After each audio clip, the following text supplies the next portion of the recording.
যুগে আমার আধিপত্য সর্বোচ্চ বিরাজমান।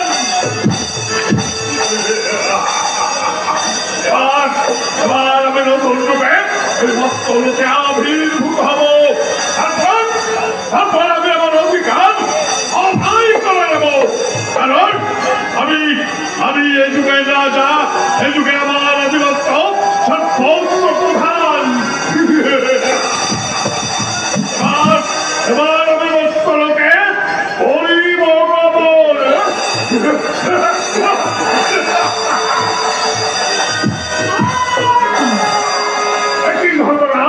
এখানেও তুমি, যেখানেই যাইবে তুমি সেখানেই রহিব আমি এ যুগে রাজা, এ যুগে আমার অধিপত্য সর্বোচ্চ প্রধান। তাই তো সুমতিকে আমি করেছি বিতাড়িত। রূপে বসুমতিকে তুমি করেছ বিতাড়িত। অনেক কল্পনা করো, পূর্ণ নাহি হবে কুরুক্ষেত্রের চিত্রপট। তুমি কহে স্মরণ অধর্ম আশ্রিত শত ভ্রাতা দুর্যোধন সহ চিরজনী রাজাগণ, ধর্মের রক্ষক শ্রীকৃষ্ণের নিমিত্তে পঞ্চ পাণ্ডবের হাতে প্রাণ হারায়। তোমার মৃত্যুর তব সমাগত প্রায়।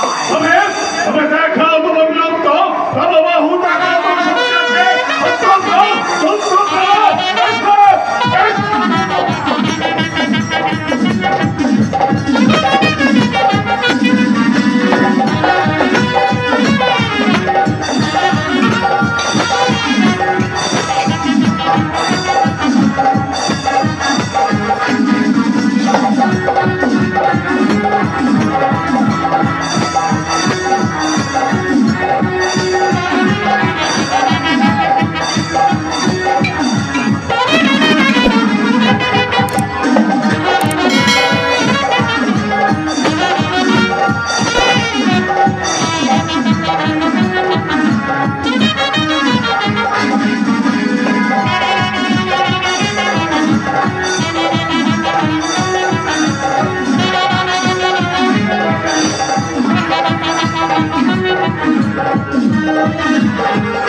এবার করে আজ আমার হাত থেকে কে তোকে রক্ষা করবে?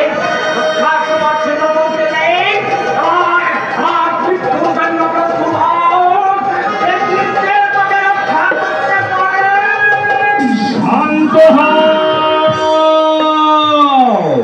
শান্ত হও ধর্মরাজ, শান্ত হও। এই যুগে আধার বিনা আলো যেমন মূল্যহীন, তেমনি এই কলি যুগে যুবরাজ কলি ভিন্ন। তুমি ধর্ম যে সম্পূর্ণ মূল্যহীন। শান্ত হও ধর্মরাজ, শান্ত হও।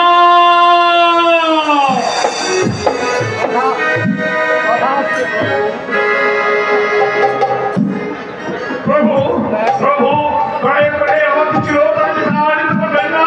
দয়া করে আমাকে সামান্য স্থান প্রদান করুন। বলো তবে ধর্মরাজ, আমি এই যুবরাজ কলিকে কোন স্থান করিব প্রদান? মাত্র 4 স্থানকে করুন প্রদান। কোথায় বসে ও যত দূর পারিবে করলে বিস্তার, নইলে এই কলিজি ওর হাত থেকে পাবে না নিস্তার।